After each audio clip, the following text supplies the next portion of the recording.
2024년 6월 25일 화요일 간추린 아침 뉴스. 더불어민주당 이재명 대표가 당대표직에서 사퇴하면서 사실상 연임 수순에 들어갔습니다. 어차피 또 당대표는 이재명, 또 대명이란 말까지 나오는데요. 이재명 예급체제라는 비판과 함께 전당대회 흥행도 어렵다는 우려가 나옵니다. 한 달 넘게 이어진 국회의원 구성 대치가 국민의힘이 법사위와 운용위 등 주요 상임위원장 대신 민주당이 남겨둔 7개 상임위원장을 맡기로 하면서 마무리 수순으로 접어들었습니다. 국민의힘 추경호 원내대표는 분하고 원통하다면서도 원내로 들어가 야당의 입법 독재를 막겠다고 밝혔습니다. 한동훈 전 비대위원장의 최상병 특검법 대안에 대해 이와 모두 싸늘한 반응을 내놨습니다. 국민의힘 당권 주자들은 국민 여론이 높으면 한동훈 특검법도 추진할 거냐며 비판했고, 야당은 시간대 기용이라고 평가하라 했습니다. 대한이사협회가 이번 주 목요일로 예고했던 무기한 집단 휴진을 일단 철회했습니다. 위정 갈등이 진정되는 것 아니냐는 전망도 있지만 휴진 예고를 거둬들이지 않은 의대 교수와 반발하는 전공의들이 남아있어 문제 해결까지는 시간이 걸려 보입니다. 국가보훈부는 이 땅, 이 바다, 이 하늘을 위해 라는 주제로 6.25 전쟁 제74주년 행사를 대구에서 개최하며 산단유공자와 정부, 군 주요 인사 등 1,300여 명이 참석한다고 전했습니다. 매년 서울에서 열리던 6.25 전쟁 정부 행사가 지방에서 열리는 건 이번이 처음입니다. 북한이 남쪽을 향해 또다시 오물풍선을 살포했다고 합동참모본부가 밝혔습니다. 4차 오물풍선 살포 뒤 2주 만으로 탈북민단체가 보낸 대북전단에 대한 보복 성격으로 풀이됩니다. 날려보낸 오물풍선을 분석해보니 기생충부터 극도한 김정일 우상화 문건까지 다양한 내용물이 확인됐습니다. 북한과 러시아의 군사조약 체결 이후 한국의 자체 핵무장론이 다시 부상하자 미국 정부가 진화에 나섰습니다. 미 국무부 고위 당국자는 한미 정상이 합의한 워싱턴 선언으로 핵 위협에 충분히 대응할 수 있다고 강조했습니다. 유럽연합이 우크라이나 전쟁 이후 처음으로 러시아산 액화천연가스, LNG를 겨냥한 새로운 대러시아 제재안을 확정했습니다.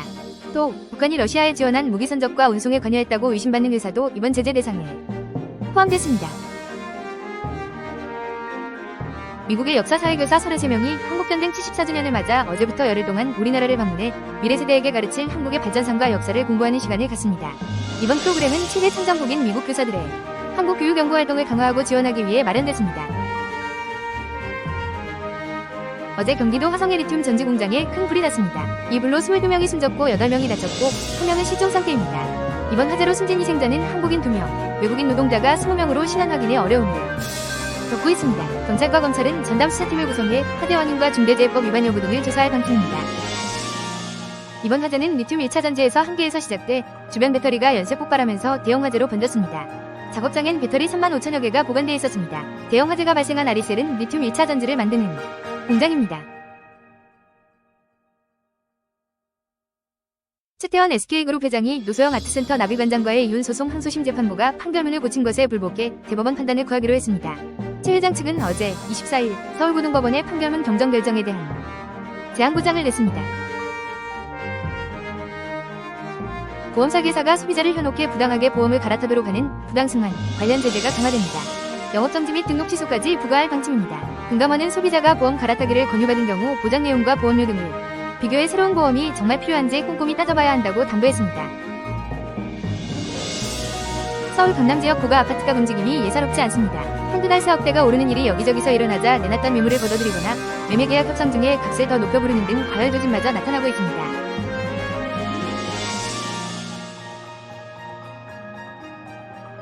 강원도 홍천에서 수확철을 맞은 호박밭에서 애초심은 호박과 전혀 다른 모양의 호박이 열린 황당한 일이 벌어졌습니다.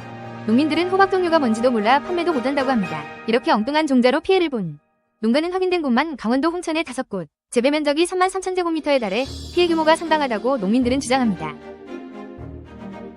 금융당국이 다음 달 7월 1일로 예정됐던 스트레스 DSR 2단계 시행을 오는 9월 1일부터 2달 미루기로 했습니다. 스트레스 DSR 제도는 총부채 원리금 상환 비율을 계산할 때 일정 가산금리를 더하는 일종의 대출 규제입니다.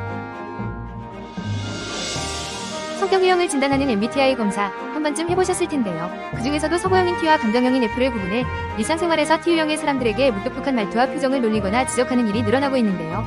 이런 사람들에게 공감 능력이 발달한 사람처럼 보이도록 가르치는 공감학원 서울 강남을 중심으로 선행하고 있습니다. 이제 유튜브로 영상을 보다가 마음에 드는 제품이 있으면 다른 사이트로 가지 않고 유튜브에서 바로 살 수 있게 됐습니다. 유튜브가 세계에서 처음으로 우리나라의 쇼핑을 위한 전용 스토어를 선보이면서 국내 유통업계들이 긴장하고 있습니다. 오늘은 맑은 하늘이 드러나며 예년 수준의 여름 날씨를 보이겠습니다. 내일은 다시 정체전선이 북상하며 제주도부터 장맛비가 내리겠습니다. 이번에도 돌풍과 벼락을 동반한 강한 비가 집중되겠는데요. 내일과 모레 예상되는 비의 양은 제주도에 150mm 이상, 남해안에도 최고 60mm의 많은 비가 내리겠습니다.